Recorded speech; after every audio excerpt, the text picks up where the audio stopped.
If you're seeing FPS drops this season, I'm going to show you a couple steps you can follow right now to improve your FPS and lower your delay. And now the first thing we're going to talk about is how you can improve your performance within Fortnite. So what you need to do is go into your settings screen and look for this first section here that says display. This is a section that everyone gets wrong. You'll see people throwing around words like DirectX 11 and DirectX 12 without knowing what they were really made for. Starting off at the top here, you want to make sure that you're always on full screen. I hear people say that windowed full screen is better, but you don't want any processes in the background running over Fortnite. You want it to be completely prioritized to just Fortnite. You also want to make sure that your resolution is at your native screen resolution. And what I mean by that is right now I'm at 1920 by 1080, and that's what my monitor can run. If I do want to lower it to 1600 by 900, make sure you change your native resolution to that. And I'll show you how to do that in a bit. But the reason for this is you'll see deeper lows than you would before.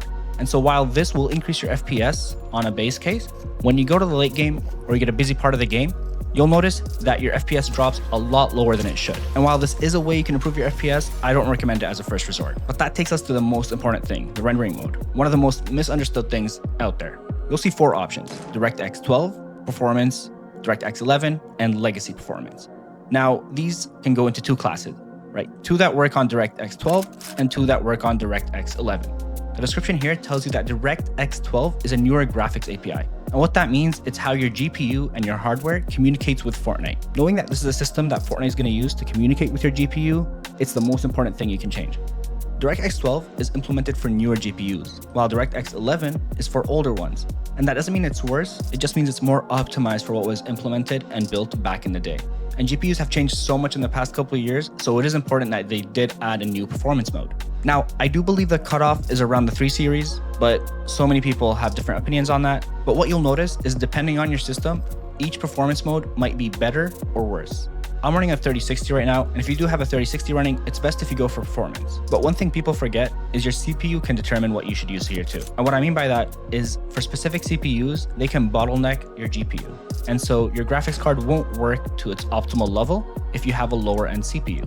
So a quick way you can find exactly what CPU and GPU you have is click Control, Shift, and Escape, and you'll open Task Manager. So what you want to do is click on Performance. You'll see a CPU section and a GPU one down here. So click on GPU and you'll see the exact graphics card you're running. I'm running the 3060 right now, and for CPU, I'm running the Ryzen 5 5600, which is a 6-core processor. And these 2 are compatible and they are pretty equal with power, and that means I am going to be pretty fine running the performance mode in Fortnite.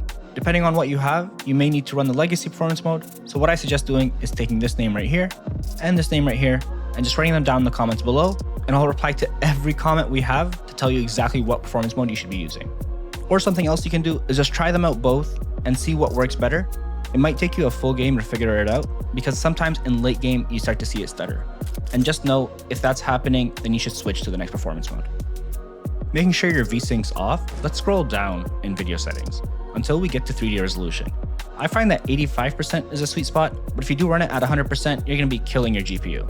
And if you do have a higher end system, this will be fine, but I find 90 to 85% to be the sweet spot, and then tweaking the resolution you have up here.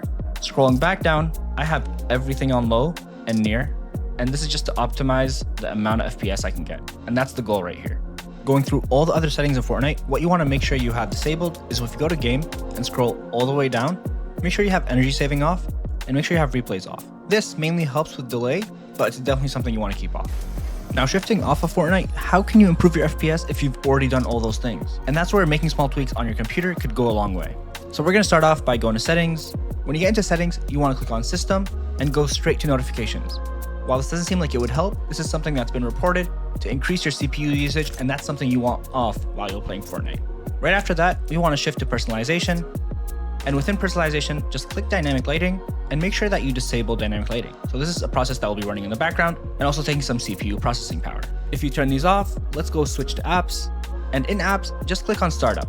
Within startup, just make sure you turn off every application you don't need when you start your computer. And if you do that, you'll strain your computer a lot less when you turn it on. What you want to do now is go to accessibility, and when you're in accessibility, go to visual effects. You want to turn off transparency effects and animation effects. These are some things that will take a lot of strain on your CPU, and you want to make sure that these are off when you're playing Fortnite. Now, these won't affect your animations or transparency within the game. This is just for your Windows system. And this is what you really need to do if you need that extra boost. I don't recommend going into your system code and doing modifications there. I do see a lot of people recommending it, but it can cause a lot of issues down the line. But if it really comes down to it and you really want to improve your FPS, the one last thing you can do is actually format your system. There's probably a lot of bloat on it that's taking a lot of processing power, and if you do format it to a clean refresh, you'll give your GPU and CPU a clean system to play Fortnite on. And with that, you'll get the best performance boost you'll ever see. And if you did make it this far into the video, make sure you comment down below nice backflip and don't let anyone else know what it means. Thank you so much for watching, and I'll see you guys in the next one.